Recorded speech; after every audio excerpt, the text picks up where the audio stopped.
Gus's. You'll sample the finest Greek wines, home-baked breads and pastries, and the best-tasting Greek foods in the Lehigh Valley. That's Gus's Crossroads Inn in Bethlehem.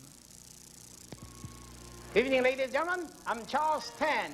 Join me every Tuesday evening, 8 o'clock, Wednesday, 9:30, Channel 4 Twin County Cable TV, Mandarin Chef Show. Thank you.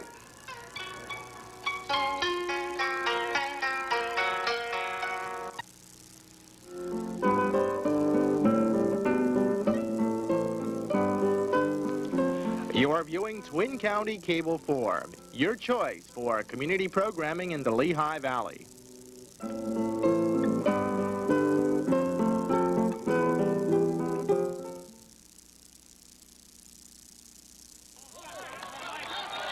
We are back for Nazareth. Mike Miller, the junior, 15-1 on the year against Shane Warner, a junior.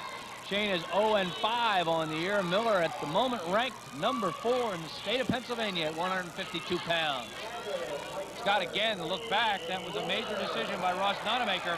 Nazareth now leads 19-11, so they get their first bonus points in those middle weights. Mike Miller for Nazareth, Shane Warner for Northampton.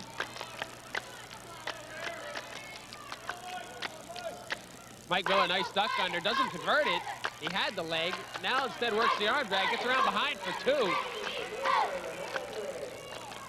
Lousy escape.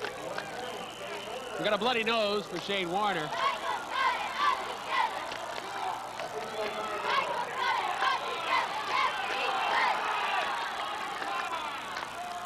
Well, we don't know if it's bleeding. We did have the clock kept running there for a few seconds, Gary. I think we lost about 5 seconds. That happened earlier tonight, Scott,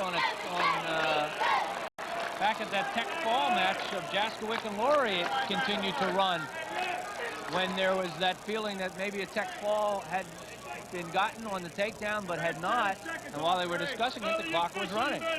It's happened twice now that it's been unclear when the whistle has sounded. It's just been unclear. Nazareth fans also noticed that the clock continued to run, and they are making the fans aware of it. You didn't think they'd miss it, did you? No, I didn't. There's a stalling call against Warner, continually backing off, blocking inside. Mike Miller continues to work upper body. Boy, is he strong. There goes the headgear. That's why the stoppage of action this time.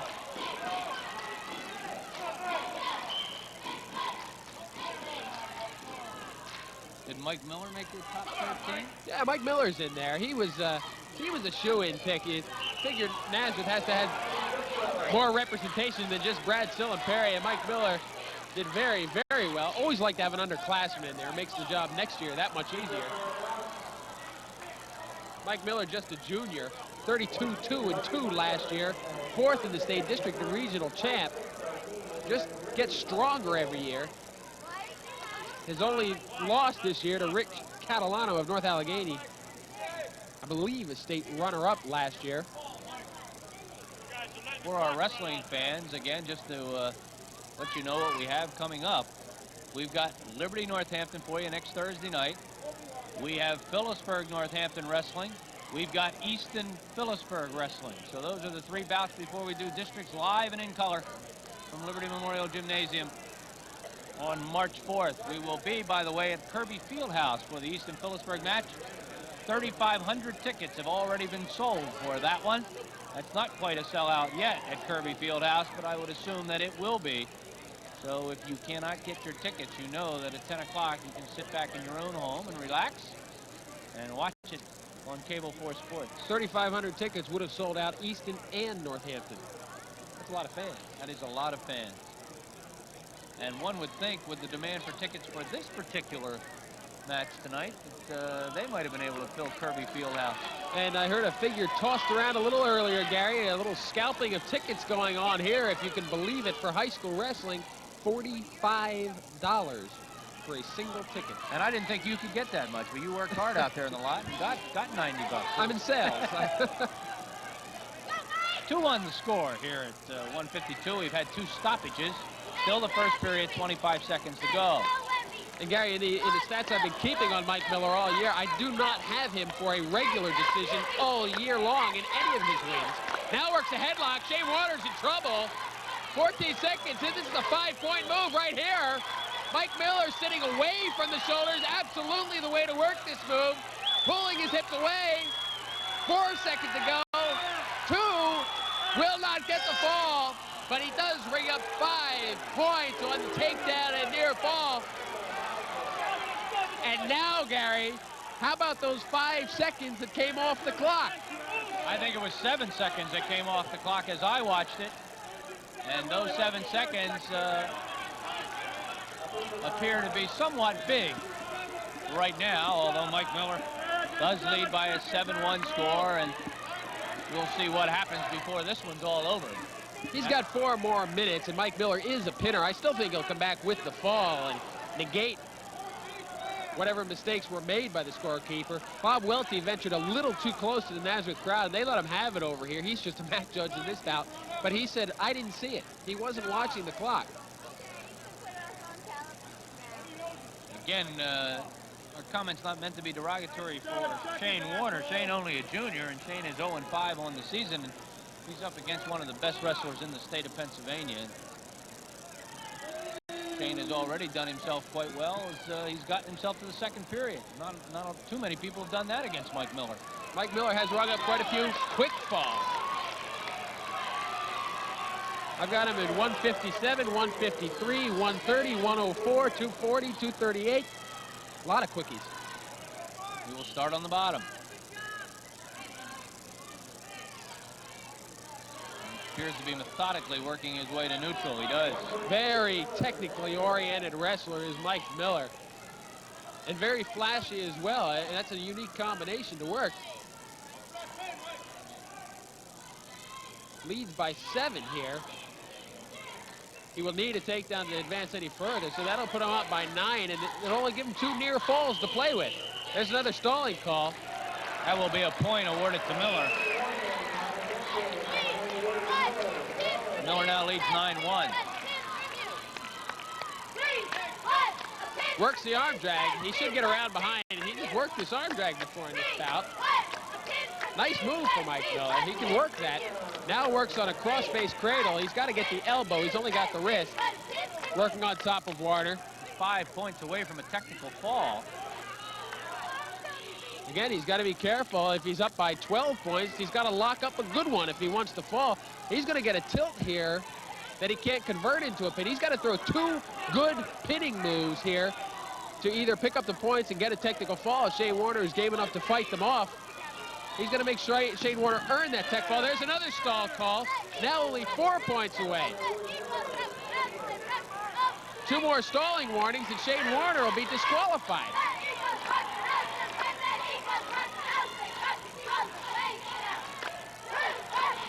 A disqualification for stalling worth just as much as a fall. I believe he's been penalized 2 points. He has. Miller leads at 12-1. The sequence on the penalty chart for stalling is warning, 1 point, 1 point, 2 points, disqualification. We've gotten 3 out of 4. I think Gene Wass reminding Shane Warner that he has given him 2 stalling points, 3 stalling calls. And when it gets to this point, referees practically beg the wrestler. You've got to wrestle. You have to wrestle. Don't make me disqualify you. They don't like to do that, especially in a match this important. Mike Miller really working over the arm of Warner. Warner not doing a whole lot down there. He's blocking off on the side. Mike Miller cranks it over. He'll pick up back points here. Boy, he'll get 2. He does. Miller now leads it 14-1. He will take top, or Warner chooses neutral, and that'll do it. Warner cannot be pinned now. All you can get is a tech fall. Because any takedown here, well, he wants to give up. He wants to give up a takedown. Warner won't take it. Isn't that interesting, Scott? Is that a stall or not? He wanted to give up a takedown, and he would not take it. Now we got a double stall. And it's over. It's over. And that was planned. We haven't stopped the match yet, though it is a tech ball. That will be a 5-point tech ball, and it comes at, again, the clock continues to run, doesn't give us much of a chance to grab the time, but it comes at 4 minutes, and I would guess about 22 seconds. I've seen some crazy endings before, but that is what has become of the new tech ball fall rule. 24-11 the team score. Scott, Nazareth picks up 15 points in that series of weights. As we move to 160, we'll talk about that in a second. First off, out for the Blue Eagles, John Scheimer, a senior, 9-3 on the year, against Brian Chamberlain, who just takes a shot in the eye, a finger. Brian 15-1, and Brian with that great effort last week against Tony Rizzolino and beating Rizzolino 10-7. Just countered everything Rizzolino did. Scheimer, the same sort of wrestler as Rizzolino, very physical wrestler, but I think has a few more moves possibly than Rizzolino. But again, he is nursing injured ribs. He is fully taped. We can see it right in the armholes of his jersey. But getting back to the points that Nazareth picked up, Gary, I have them -5 for that sequence, but I have them +10 for the first sequence. So they're still 5 points ahead of where I had them losing by 1. So if you can follow all that, they should win by 4. We talk about the last 3 bouts, but we have no idea who's going to go against whom, as that's where Ray Nunamaker will have the advantage, oddly enough, because he is the visiting team and he can put his wrestlers out on the mat first. And Scott Ray just got up and walked back to talk to his wrestlers and begin to put that decision together. He told us if it comes down to the last 3, he will give up the fall to Kevin Smith, and he will wrestle against Manning and Reno, hoping to win 2 out of 3. If he only needs 1, he will put McIntyre against Manning. But of course, see what happens here with Chamberlain. Of course, Don Roan can avoid that by simply wrestling Manning at 171. McIntyre can't go at 71. He can go at 89 or heavyweight. And Ray Nunamaker aware of that. John Scheimer again with a shot to the face. He poked him in the eye the first time. Bobby Coletta said, you got to ease up on that. He did it again. Bob Coletta showing him exactly what he did. Hey, just don't do it again. Point is awarded to Chamberlain. You're allowed to tap the head as a setup. You're not allowed to punish or put a wrestler at a disadvantage with it. No back points awarded here because they are over the edge. Back points must be earned entirely within the circle. John Scheimer's still a little puzzled. There's a penalty point awarded to Chamberlain for the second shot to the face area by the eye. And then the takedown. A very fine line has to be drawn there between a setup and actually punishing a wrestler with that setup. Scheimer has to be allowed to use his setup, which is the tap of the head. Escape allowed by Chamberlain, then Scheimer in very deep on Chamberlain. Scheimer had the barrel roll attempt locked up. Now he stays with the high single. He's got to get up off his knees to try and convert that. He's going to get stuck in a stalemate. Instead, posts the hands. He's trying to spin behind Chamberlain. Works a very nice move, but Chamberlain very defensive there. Does a nice job. Come back to the center 9 seconds to go, first period.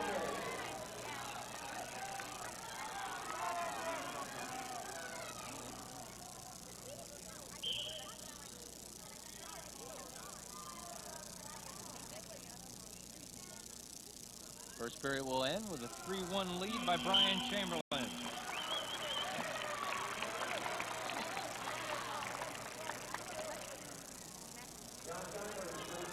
Scheimer will defer his choice, and that will put Chamberlain on the bottom.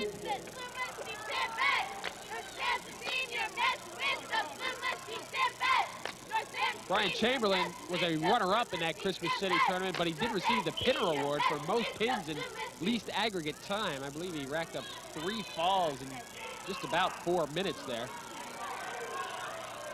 And all the chastising I received about Brian Chamberlain, Gary, he's on my preseason team. Boy, I'd hate to see it if he would have lost last week and not been on the preseason team. He gets the escape. Brian leads 4-1.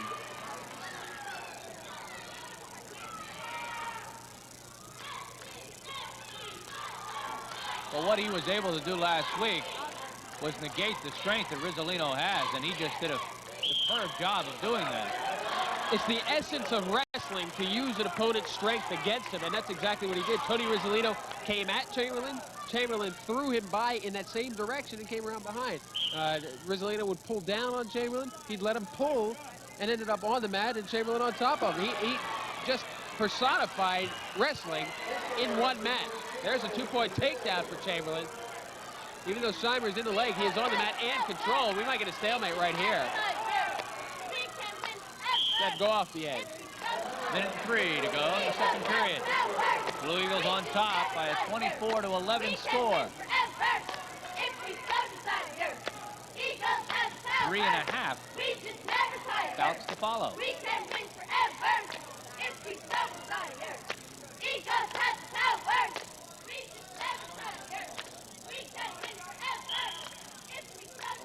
Escape allowed. Scheimer gets it. 6-2. He trails. And again, even though the bout thoroughly dominated by Moose Chamberlain here, Scheimer just a takedown away from making it interesting. And you hear the "Let's Go Moose" cheer.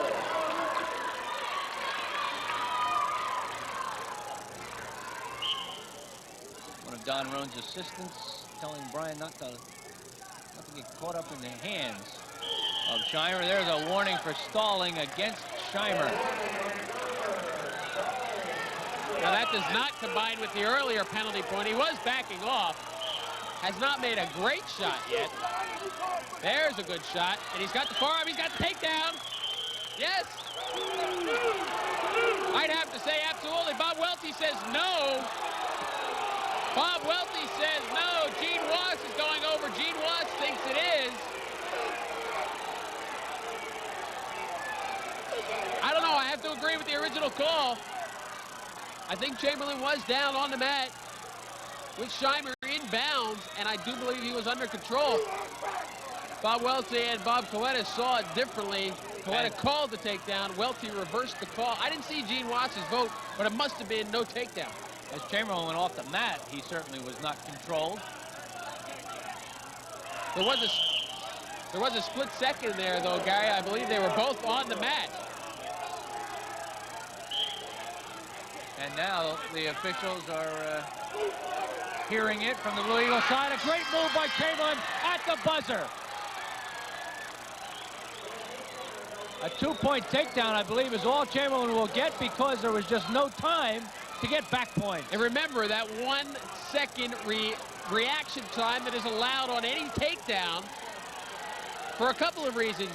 On the takedown, for a man to get off his back, or to allow the man getting the takedown to unlock his hands if that situation would be existent. There's a caution now of Brian Chamberlain. He is not putting his palm on the elbow of Scheimer. Leads by 6. I think we've covered just about every rule in the book in this match. Holy We've mackerel. got a penalty point, a caution on the start. We do have a warning for stalling. We do have reaction time that we had to discuss. We've had control and non-control. We've had a decision reversed. Scheimer gets the escape, trails 8-3. We could save this tape and send it to official school. There is a video night for officials where they do bring in videos, and I'll tell you what, this one may well appear there. They just have to show this match. Scheimer in deep, Chamberlain stepping over instead. He locks up in the crotch. This is a typical stalemate situation. Coletta yelling, keep wrestling, keep wrestling. No, it is a stalemate. Scott, in your analysis prior to tonight's action, did you feel as if Northampton needed bonus points here? I had Brian Chamberlain down for a 3-point decision because Scheimer is such a quality wrestler. Scheimer now injured. And they are holding the ribs of Scheimer. And they are taped up. So this is certainly not a new injury. And he will try to tough it out here for 1 minute and 22 seconds.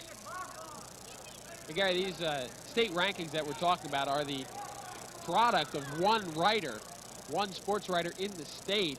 And I mention that only because at 160, neither Brian Chamberlain nor Tony Rizzolino are even in the top 6. And we also mentioned that Moss Graves is ranked #1, but a guy that beat him is ranked #2. So we only give as much credibility as just to mention that one writer views these wrestlers as they are ranked in the state. It's nothing official, it's nothing for seeding purposes, and it's probably nothing very scientific about it. His name, by the way, is Jim Butler. You can write him at... Maybe he'll want to write me. He writes for The Progress, paper in Clearfield, and I guess his little ranking sheet is called the Pennsylvania Wrestling Roundup. This is injury time and quite a bit used up.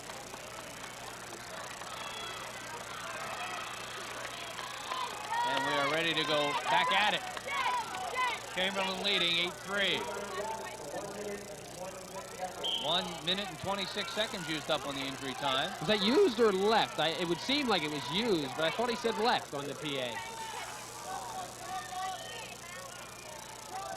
I don't think it'll matter. We won't see a default here, I don't believe. There's that same takedown by Scheimer. He grabs the far arm and the near leg. He's now down very low. Comes with a spin. Had Chamberlain down briefly. Nice job by Chamberlain to fight that off. Real nice job. A lot of strength exhibited there and a lot of balance. We're going to get another stalemate out of this. Scheimer's just hanging on, not improving. Here is the stalemate right here. 40 seconds to wrestle. Scheimer's been in very deep a couple of times. Has not recorded a takedown. John a little upset with himself because he thought he was in deep enough to get that takedown and did not get it.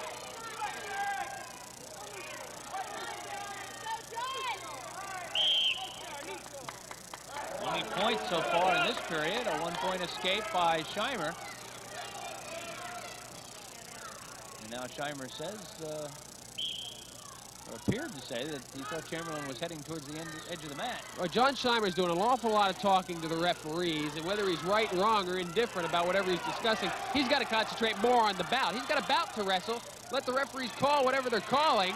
Looks at the clock, and Chamberlain comes in for the takedown. And now Chamberlain is injured. He caught a knee to the lip. He's hurting. Chamberlain, I think, banged his lip right on the knee of John Scheimer.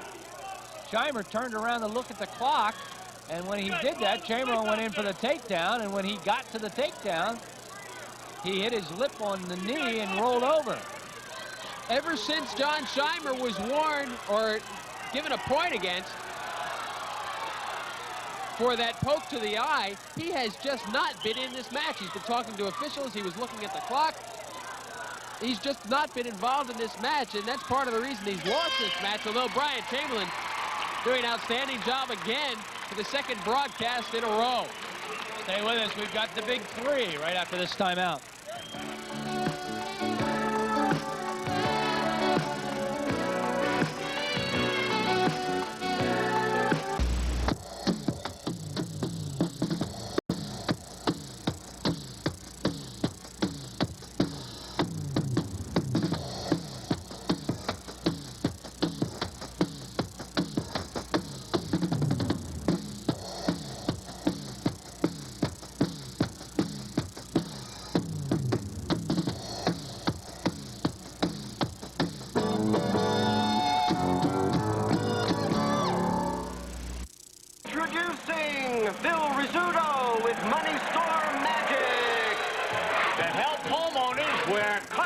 Appraisal fee and legal fees on home equity second mortgage loans in half.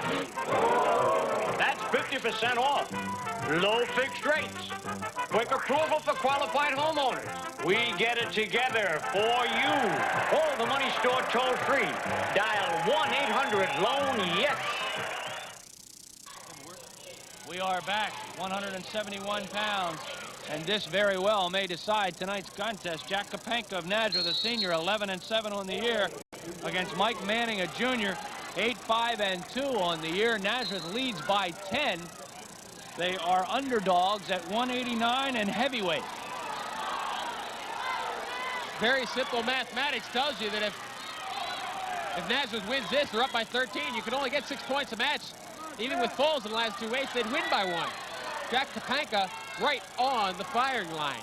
Maybe more accurately, Mike Manning right on the firing line. Kapanka has Manning in trouble, has the takedown. And back point. He could get a fall here. He's got it very, very tight. He steps over. Now takes the half Nelson. They're on the line, I believe. He's trying to work him back onto the mat. They'll go out of bounds. He's going to get a 5-point play. Jack Kapanka playing a hero's role here.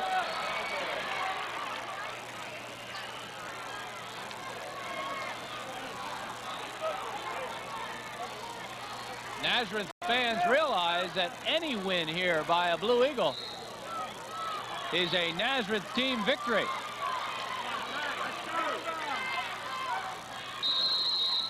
Ray said that if he only needed 1 match of the last 3, he'd prefer McIntyre Manning. He couldn't do that with Manning staying at 171. Well aware that Manning Kapanka is a good matchup. Greenock McIntyre would be a good matchup. He could well lose all 3 of the final weights with the matchup that existed. Don Rohn put him in this position. But Jack Kapanka thoroughly dominating now. Mike Manning's got to get himself together.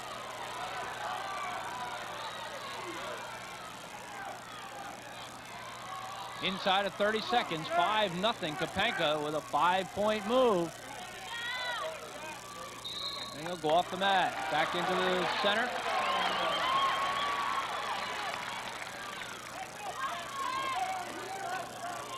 Kevin Smith and Mike Greenock on deck for Northampton, 2 outstanding wrestlers.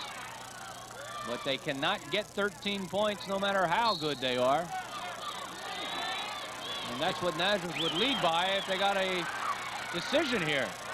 There's the cradle by Kapanka with 10 seconds to go. He's got to get his leg kicked out of there to get some exposure points.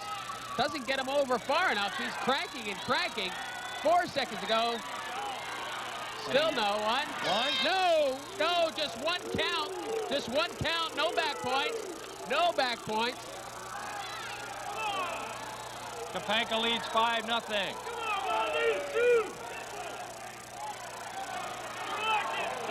They did not get back points. 1.5 counts, I believe. That's about what they had. As his hand was heading up on the second, the horn went off. Mike Manning trying to work a little more physically from the top here, working a front headlock. Bob Welty looking for an illegal front headlock under there. You saw him crawl there. Same barrel roll. That Kapanka worked before for a 5-pointer. Now just takes 2. Mike Manning saw it coming. He now trails 7-0. They come back to the center. You will hear a huge cheer go up from the side of the gymnasium that we are on. If this score holds up, you'll hear it now.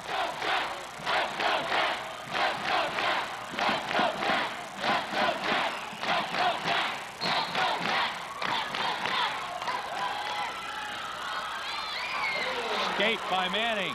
He trails 7-1.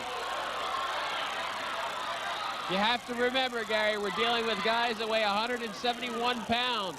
If Mike Manning catches Jack Kapanka on his back, it could be real trouble. That's an awful lot of weight to have on top of you. Mike Manning, certainly well built. Sound like a guy who remembers Loyal Ricks. We'll talk about Loyal Ricks when we get to heavyweight. We mention it now only because Loyal Ricks last week caught Mike Greenock and pinned him in a split second. In a highly unexpected turn of events, but Northampton had already clinched.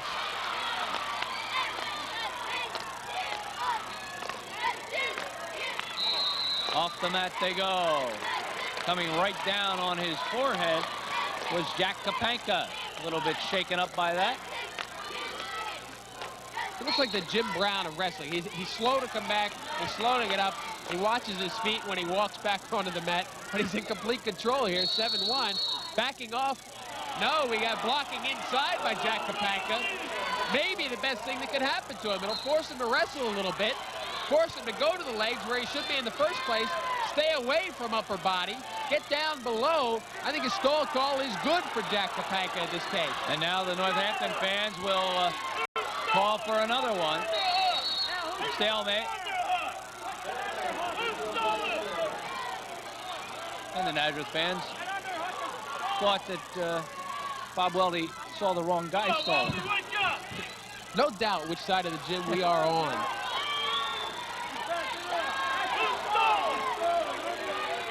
And inevitably, as soon as a wrestler sprawls and avoids a takedown, he's called for stalling. The wrestler is allowed to defend himself. Now Manning using a nice butt drag attempt. He could pick up a takedown here if he just posts the arm of Kapanka. Kapanka now works back into the barrel roll. 5 seconds, they'll go stalemate. Anybody's prediction should score 20 points and score 15. It just has not gone like it should. I think you might have an easier night of it on Thursday. We do have Northampton Liberty coming your way on Thursday night. Let's Go Jack rings from our side of the gym. Final 2 minutes.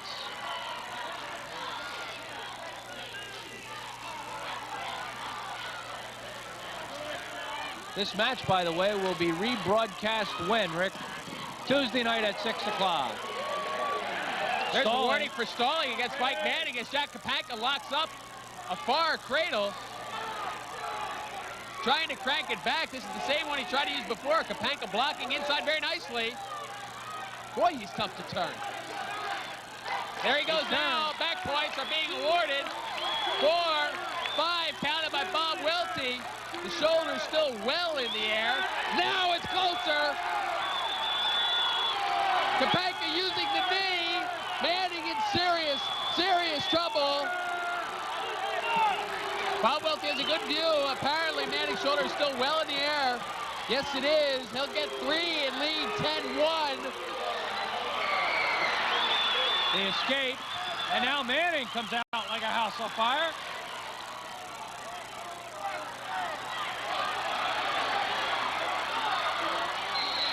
Off the mat they go. 10-2 is the score. That's a major decision. For the Blue Eagles, it doesn't have to be major. It just has to be a decision. More injury time for Jack Kapanka. Maybe he's got the flu. I know there's an awful lot of sickness going around. When I officiated on Wednesday night at Nazareth, there were a couple of kids sick and a couple of others just not feeling too darn well. So there's something going around the Nazareth wrestling room. Ray Nunamaker not taking any chances. Doing the Alibaba with the towel. Getting some air, cool air on the face of Jack Kapanka. Ray still gets down on the mat and mixes it up in practice. I think he goes with the lighter weights now. Well, he's got a black eye there if we can get a real close-up of Ray. That towel method, I think I'll keep in mind because Bob sometimes loses his wind, and I think I'll carry a towel with me from now on. So Mike Manning now comes out with new intensity. He's got to get the big one. He's got to go for it all. There's no such thing as an 8-point move in wrestling. He needs a fall. He needs a lateral drop or a single arm throw or something big and crazy. A headlock, anything to get Jack Kapanka in trouble. Off the mat they go, back to the center. Kapanka is hurting, but he has 21 seconds, and he will become the hero for the Blue Eagles. If he gets in and locks up on a leg, it's all over. He's crawling in. Manning trying to lock up a quarter Nelson. That's a good move to use, but Kapanka will have no part of it. Under 10 seconds now. You'll listen to the roar.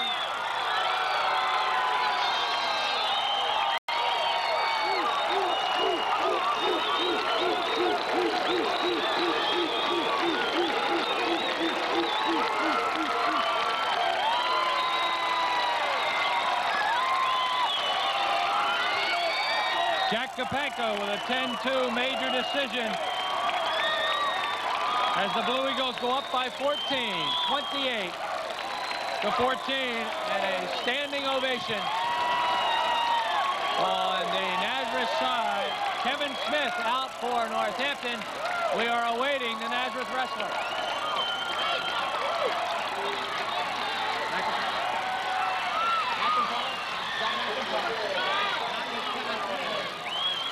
Smith always comes out very quickly. Scott McIntyre of Nazareth, a junior, 15-5, against the undefeated Kevin Smith. Smith has a takedown, leads 2-0. Smith's best period is always the first. Ray thinks that McIntyre can go with him if he survives the first period. Now trails 4-1.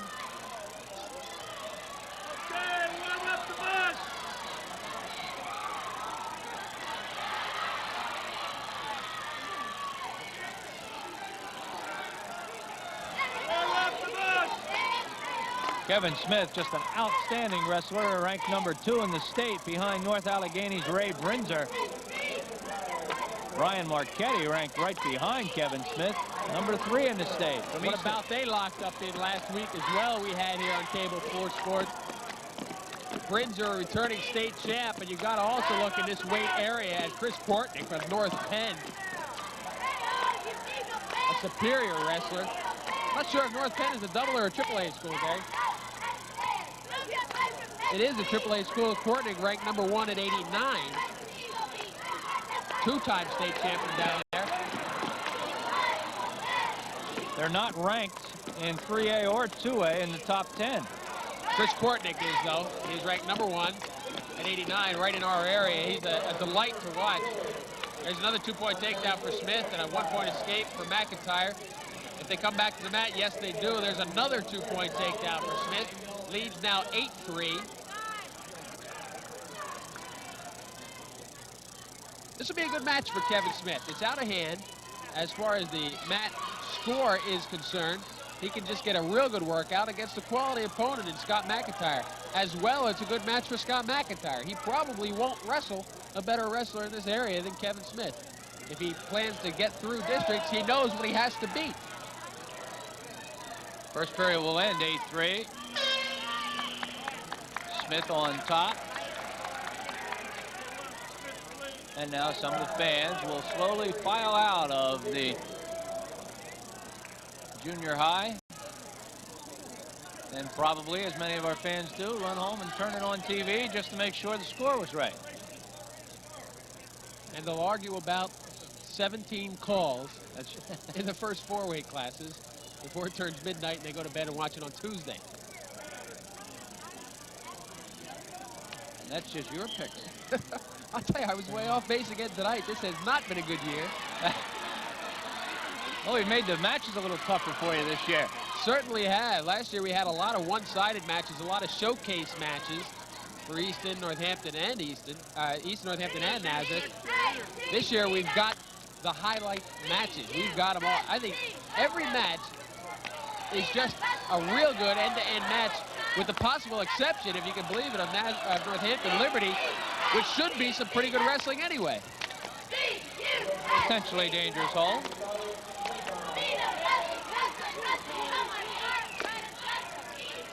Our wrestling season does not end tonight. Liberty Northampton Thursday, Easton Phillipsburg, and Phillipsburg Northampton. And then the districts live and in color at 8 o'clock from Liberty Memorial Gymnasium, March 4th. Saturday night, March 4th. And of course, at the very end of the season, the Easton Area Lions Club Classic from Kirby Fieldhouse. We'll have that one for you too. Although, thinking about it, maybe that's back at Easton High this year. It's been at Kirby for a couple of years, but yeah, the rumor had been around it would be at Easton. If I can set up a little drama for this Thursday. Remember, Parkland took Peaburg to the wire today, and Liberty beat Parkland. Take that for whatever it's worth. Liberty has some outstanding wrestlers. Easton certainly dominated Liberty on Thursday night, or Wednesday night, I believe. Liberty not a weak team at all. Easton wrestled extremely well, beat several of Liberty's top wrestlers. Sometimes it's just the way they match up. Absolutely. Wrestling is a sport of matchup. There's a reversal for McIntyre. Now trails 10-6. But I think this match on Thursday will show us the distance between the elite of the East Penn Conference and the middle of the road of the East Penn Conference, which is very good. You have Brian Cuddy, you have Mike Evans, you have Pat Tachi. There's a lot of quality wrestling on Liberty, and they should do fairly well in districts. 11-6 while we were talking as a takedown by McIntyre. Kevin Smith with a takedown and an escape. McIntyre with a takedown and escape in this period. And now another takedown by Smith, and he leads at 13-6. A warning for stalling on the bottom against McIntyre. The Nazareth fans will continue to practice berating the officials, despite the outcome being decided. So this wraps up Nazareth's round robin with the area elite, and they come out of it 2-1. Beat Easton, lost to Phillipsburg with a couple of kids out of the lineup, and beat Northampton. Easton and many people believe that Nazareth would have beaten Phillipsburg with their full lineup. I am one of the people that does believe that. They matched up very well with Peaburg and wrestled very well against them, but that's the beauty of independent wrestling. You don't have to endanger your star wrestlers if they are injured. You can just go out there with whoever you've got and let them wrestle in a big match situation. Hey, nice move by Scott McIntyre if he can crank that over. He had the half and wrist. Smith coming out. There is the escape by Smith and the takedown. Whoa, how about a headlock by Scott McIntyre? Kevin Smith slips out of it. He's wiry as well as strong. Comes right out of it for the takedown, leads 16-6.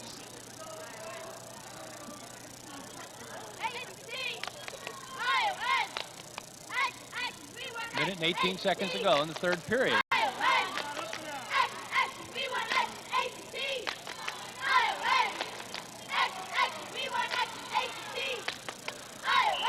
Off the mat they go. They'll come back into the center.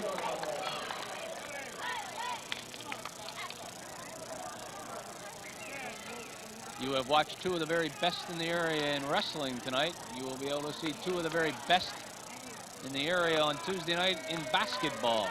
And I think we could safely say you've seen two of the best in the state tonight.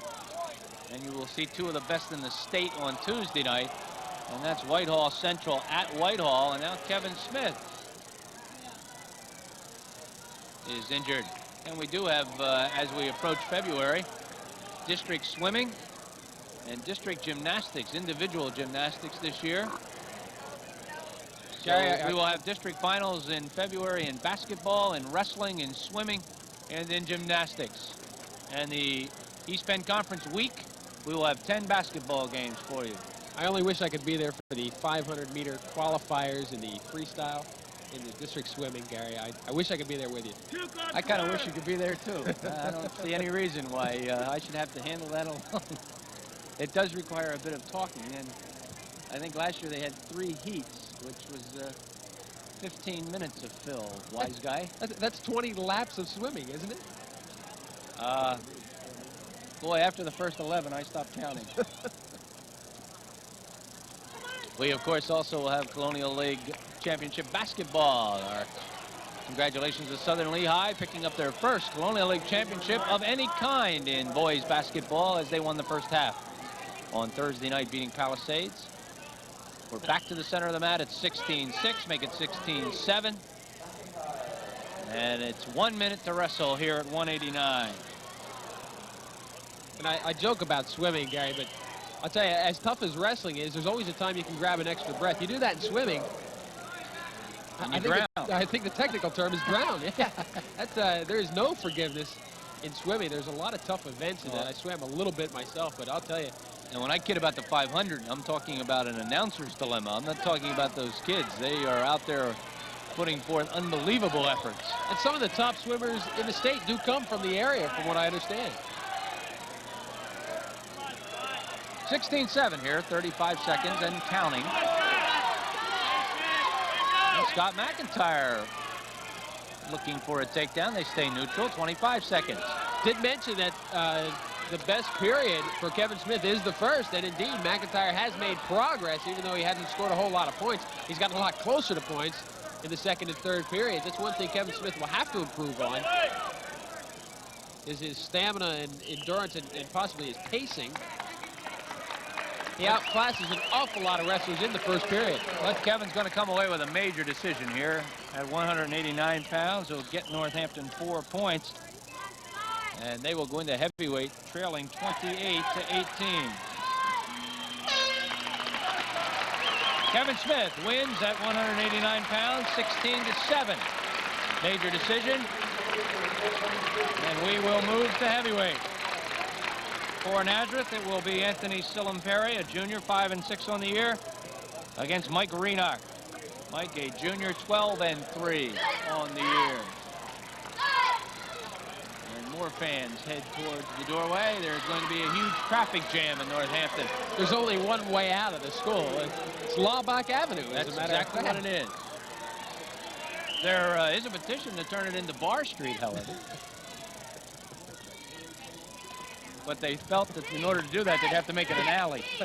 I get stepped on pretty regular anyway. Why? The phrase, "don't tread on me," is becoming Scott's slogan. A minute and 40 seconds now in the first period. It is Renock of Northampton at heavyweight against Sillimperi of Nazareth. I really do know this sport.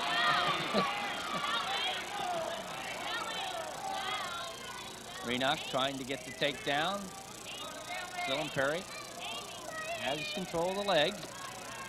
Mentioned last week when Renock wrestled against Loyal Ricks. Loyal Ricks goes and pins him. Renock also got pinned by DeWalt of Catasauqua very quickly.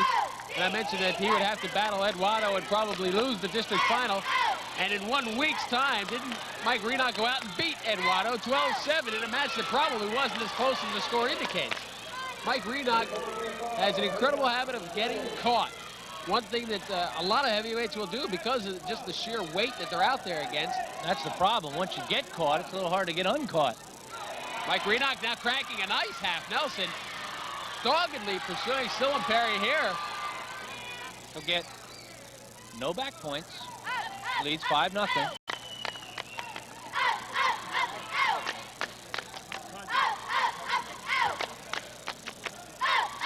Just got the word from Nazareth fans, Gary, something I wanted to bring up.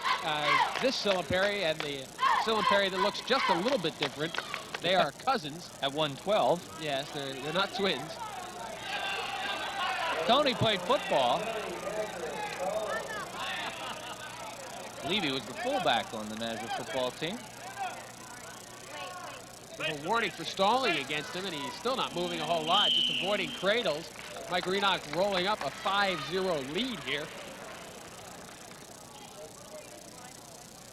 We'll take a break following this match, and then we will come back and recap the evening's action for you in case you did not see it all.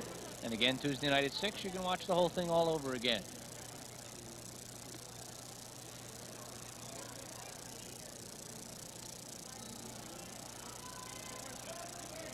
Many fans have decided to stay and watch it all, however.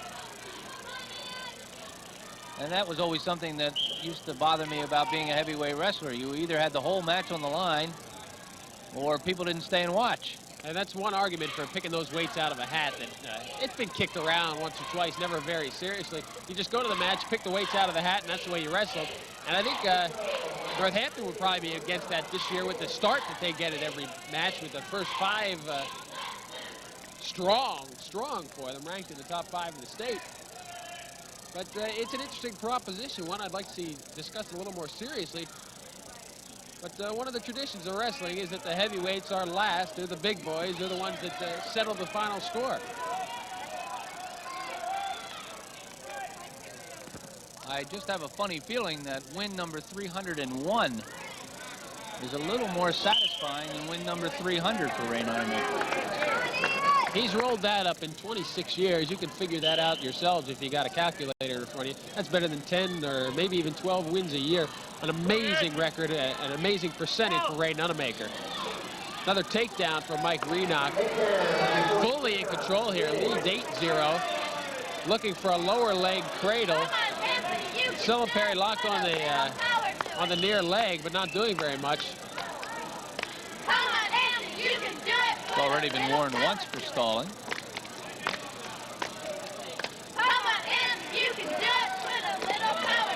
Nice switch by Sillenperry. He'll come around for 2. He gets his first 2. He trails 8-2.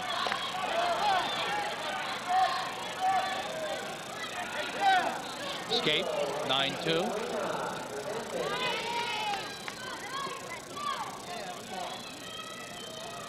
And as strong as District 11 is, Gary, I think it bears repeating in the lower weights. I'm talking about maybe from 152 on down or even 160 on down. They're very weak in the last 3 weights. I don't think we'll see very much placing, with 2 notable exceptions. Rich Evans of Central Catholic and Kevin Smith that we just saw in action here. I don't think we'll see much placing even at the regional level by District 11 wrestlers. There'll be plenty of them around the lighter weights and the middle weights. In fact, there's been some talk of even a sweep at 1 or 2 weights, 112 and possibly 119, where you might see 3 out of the top 4 wrestlers all coming from District 11, and I certainly wouldn't rule out that possibility. Oh, lateral drop by Anthony Sillenperry, just missed. Now he's got himself in trouble. Oh, that's a tight half by Mike Renock. This could be it. He's not chest on chest. He's not on his toes, but he's got Sillenperry in real trouble. Now he's chest on chest. Sillenperry fighting it off, and a credit to Sillenperry. Leads 14-2. The next time he does that, this match will be over. He's up by 12, which is 1:20 to go. Scott, you have a nice term for falls sometimes that aren't falls. You call them vicinity falls. These guys haven't given any of those tonight. They've I'll really tell you what, for people to be flat. It happens in junior high and midget matches mostly when the referee starts looking for the vicinity fall. It's like a neighborhood play on a double play. If you're near the bag, they give you the out. You don't get that at this level. You don't get it at any varsity level, I don't believe. But I'll tell you, if there was a vicinity fall to be called, that was it. He was close.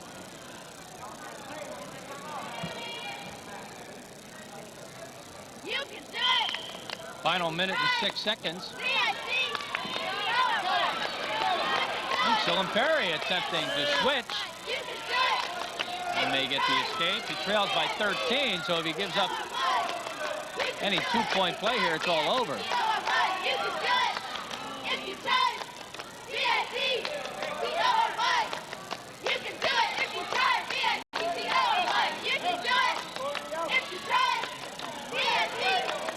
Sillenperry has been warned for stalling. Now Renock locks the front cradle on. Sillenperry's awful big to put a cradle on, and Renock is keeping it locked. Real nice display of strength.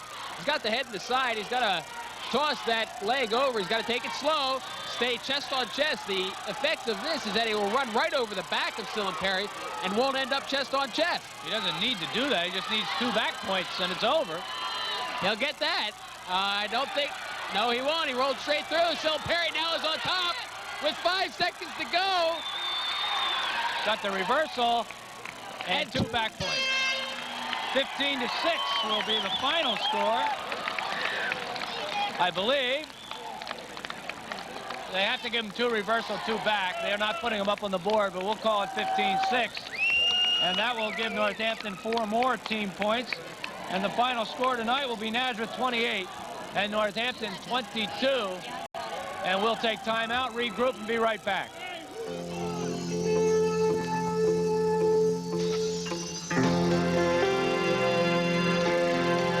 What does the average person use to clean up that waxy yellow buildup? Yes, industrial strength Jolly Joe Timmer Show. 1 hour is guaranteed to last you an entire week. There's polkas, chadashes, and waltzes, plus many surprises. Every week's a different adventure. And it's gentle on my hands, too. Industrial Strength Jolly Joe Timmer Show. Thursdays at 8:30, only on Twin County TV4. New Face Skin System gives my skin a youthful look. And being a mother of 3, that makes a big difference. I have confidence in the New Face Skin System because it was developed by a board-certified plastic surgeon. For a more youthful look, I urge you to try a New Face Skin System. For younger and smoother-looking skin, try New Face Skin System. I think you'll like it. New Face Skin System helps promote the youthful appearance. New Face Skin System, available through Dark Cosmetics of Jonesboro, Arkansas.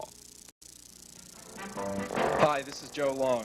Jim Loftus and Jerry Long asking you to please watch the Sturdy Beggars Comedy Show Wednesday nights at 10:30 on Twin County TV4 from Television Hill.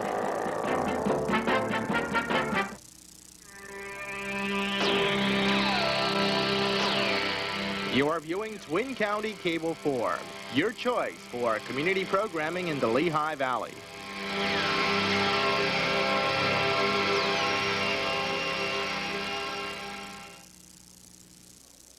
Okay, welcome back, and we are sitting next to an exuberant coach as win number 301. And Ray, I mentioned towards the end of tonight's matchup that I had a funny feeling 301 was maybe a little nicer than 300. Oh, definitely. 301 was great. It's the first thing I thought of after we got 300.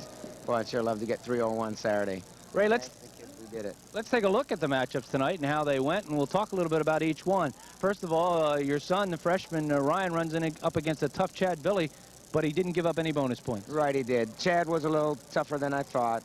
He kind of controlled Ryan a little more than I thought. I thought it'd be a little closer, but he didn't give up any bonuses, so we were still sitting pretty good. As long as he didn't give up any bonuses, I felt we're in pretty good shape. We kind of felt that maybe 112 was the most important bout of the evening, and Brad Sillen-Perry with that pin that came so suddenly.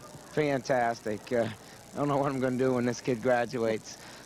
Brad's just been outstanding for us, not only morale-wise, the way he works, and he's going in there, and, you know, he did sit out last week. He has this ongoing shoulder problem that could crop up again anytime. It's a stretched ligament in the shoulder, and so he didn't really have a week of practice last week, and then trying to get down this week, and, you know, and then coming back with a clutch fall over a very tough wrestler. We know that you hoped that you could get 2 out of the first 5. Recker comes up with an 8-3 win here, but again, no bonus points. Well, Todd Colino I think he's going to make people believers. He can't break into our lineup when we're up, and yet you see how tough he is. Beating Villani and then going with Recker, I think he took Recker out of his game. Recker couldn't go under him with his leg shots because he was going to be spladled. So he had to go to his snap downs and throw bys, and that's what Todd didn't quite have to win the match, but certainly getting a regular decision there was no disappointment. We go to 125, and again, another big win for Nazareth as Mike Herzig beats Don Saranovsky, and we know how tough Saranovsky is, so that's a big win. Very tough wrestler and a very tough competitor in Mike Herzig, and Mike has been doing outstanding. I can't say enough about him, and I think it helps working with Brad in the room. You often notice 2 kids that are good, they often work together, they're nearby in weight, and Mike just had an outstanding match for us. At 130, nothing unusual really about Mike Laurie's win. He's certainly one of the best in the state, and but again, after the first 5, you had to feel pretty good. Right.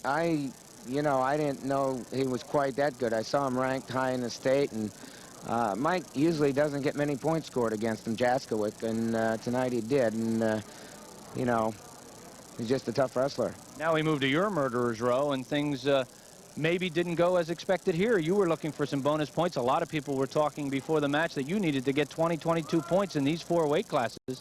You didn't quite do that. I think you got 15. But again, your wrestlers came through with wins, and in the end, as we look back, that's all they really needed. Right, it's funny in a big pressure match like this how things change. Like some of their kids couldn't get the ones they wanted, and then we come to ours and we're expecting bonus, and we end up 6-4, 11-5, and Ross just got one at the buzzer there.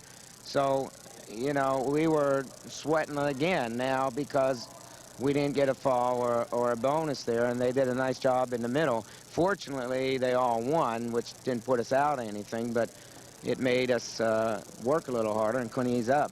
You have many outstanding wrestlers, obviously, but at 152, one of your very, very best is Mike Miller, and Mike Miller does come through at 152 and gets himself the fall at 422. Very definitely. Mike, he didn't, I thought he had a technical fall. Okay, it was. I think it was. I'm reading my own numbers here and can't read them. Yeah, because that was really strange with this rule where you get a technical. I didn't want Mike to get the technical, hoping for the extra point. Well, we saw him try to give up the takedown. Yeah. They wouldn't take it. He tried and give up the takedown, which, you know, really isn't in the spirit of the of wrestling. But I think they have to change the rules, you know, if they're going to do that, because, you know, you'd hate to see that. And I really felt torn doing that, but I thought, I want to win this match. And if he can have a chance to pin him again, I want that opportunity. And Kurt was even willing to give up the stalling call in order to have the match end, and that's exactly what happened. And Mike picked up 5 instead of 6. At this point at 152, and perhaps we'll talk about John Scheimer too, Brian Chamberlain, an outstanding wrestler, as he wins at 8-3. But now we move to the big 3. And everybody had talked about the big 3 going into tonight's match, and most people thought that it was going to come down to this. And you, of course, had the opportunity to send out the wrestler you wanted. We thought maybe you wouldn't see Mike Manning at 171, but there he was. Right. We thought, you know, he might be up, and I was ready for him. I was trying to get McIntyre matched up with Manning. And of course, McIntyre can't make 71, so then it was all up to Jack. I knew that would be the bout if he won that one, and then we'd have to be sweating if, you know, if he didn't win that one. He left no doubt, except for the fact that every now and then he stopped over and started that injury clock. Other than the fact that he ran out of a little gas, right, he was the dominant wrestler, and I was just worried for a big play, because over the years, you know how that can happen. You're sitting along doing a great job, and all of a sudden you're on your back, and I was just hoping that he could finish it out and win it. I would think you really weren't all that disappointed at 189er heavyweight. Your kids wrestled maybe as well as they could against 2 of the very best from Northampton. 2 tough opponents, and they're still learning, and they're both juniors, and they're going to be back next year. Well, that leaves me with maybe my final question. You've had such an outstanding season already this year, and you obviously, it appears, will win the Colonial League again and be ready for districts, and will certainly be one of the favorites going into districts. But my goodness, I got the chance to watch your JV squad this year, and you look like a team that might even be better next year. Well, that could be true. The JVs are undefeated, and we actually have a lot of kids back this year. And you know, a lot depends on what they do between at the end of this season until next year. You never know how that goes. Kids bunching up in weights, but certainly I think we'll have a strong team again next year. I did want to mention John Scheimer, that I thought he wrestled a good bout with Chamberlain, and he's been off because of those ribs. Before that, he was doing a great job, and then he got hurt, set him back, and now it's sort of like starting over again. I facetiously said, but maybe there's a great deal of truth in it, that the second best team in the Colonial League may very well be your JV squad. And I know you're a man that has created a dynasty of wrestling in Nazareth from the very bottom to the top in your midget program by almost selecting the people you have coaching the kids at that level. And in praise of you and your system, I have heard it from many parents that the greatest asset they think you bring to the program is that you make wrestling at the very low level all the way up a lot of fun. Yeah, I think really we have a great midget program, and not because they win all the time. They're winning more now, but because the kids are enthusiastic. The kids like what they're doing, and it really starts with that. If they don't like what they're doing, they're not going to pursue it in high school. And I think, you know, the program's come along very well and improves every year. Would you ever think, Ray, that your first season at 6-4 at Nazareth High School, that you still be sitting here 295 wins later? No, I didn't. I thought I'd probably go on to college somewhere, but I met my wife, Cherie, here at Nazareth. She was a local girl, and we just kind of liked the area, and there's no reason to move. Well, there's no reason to move now. Congratulations on 301. We certainly did enjoy it tonight, and we'll see you later on in the year. Thank you. Okay, the very successful coach, Ray Nunamaker from Nazareth High. Scott, again, I guess from an analyst standpoint, a tough night for you to call. But in reality, I think there were so many toss-ups and things that could have happened tonight, and there's just no way of knowing. Looking back over who I thought would win and who actually won, I actually had the winners in 10 out of 13, but it went nothing like I thought it would have. Just a whole lot of good wrestling. I think one thing that's lost in all this, we go over the individual bouts, we talk about Brad Sillenperry, we talk about Mike Hersey, we talk about individual efforts, but even if Brad Sillenperry only wins, Nazareth wins. Even if Mike Hersey loses, Nazareth still doesn't lose. It's a team effort, top to bottom from Nazareth. They all wrestled very tough, as did Northampton. It's just a matchup of strength against strength, and I think the matchups came up better from a fan's point of view than we thought actually coming in. With all of it, it was just a great night of wrestling here in the Valley.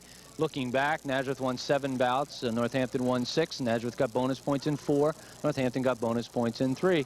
And the final score was a Nazareth victory, 28-22. Scott, we've enjoyed having you. We'll see you Thursday night. Liberty Northampton, maybe not as close that particular night. Maybe a little bit easier night for you. But we'll get to see a few more outstanding wrestlers. Liberty has 3 very outstanding wrestlers: Mike Evans, Brian Cuddy, and Pat Tocci. Always a pleasure to watch. And we'll see them against strong wrestlers from Northampton. We've got Phillipsburg, Northampton also. We've got Easton Phillipsburg also before our wrestling season wraps up in the regular season. And, of course, we have districts live. And we've got that all-star meet towards the end of March over at Easton High School. We hope you enjoyed our coverage tonight. We certainly want to thank our crew because this has not been easy conditions here this evening. 1,450 people, and each and every one of them wanted to see the mat from a perfect angle, and sometimes our camera guys cut through that angle, and they took a little bit of abuse, but they held up very well, as they always do. Rick Guijo has been in charge of them, and we thank him for another superb effort. Tonight's final, it was Nazareth 28, Northampton 22. We hope you've enjoyed our broadcast brought to you exclusively tonight, as all our wrestling broadcasts are, right here on Cable 4 Sports. Remember, we'll see you again Tuesday night, as we will have Central Catholic Whitehall basketball, and then Thursday night, Scott and I will be back as we will have Liberty Northampton wrestling. Friday night, we'll have Parkland Whitehall basketball. So another big week of sports right here on Cable 4 Sports. We'll see you next time.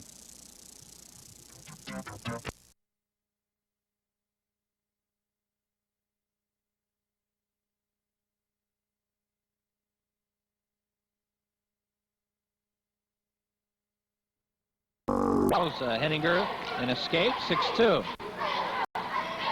Getting back to the injured ribs of Mike Recker, I think he said he tore some cartilage in those ribs when there's another near takedown at the edge of the mat.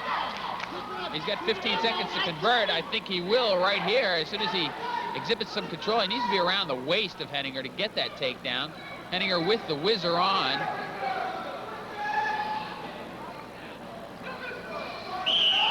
They go off the edge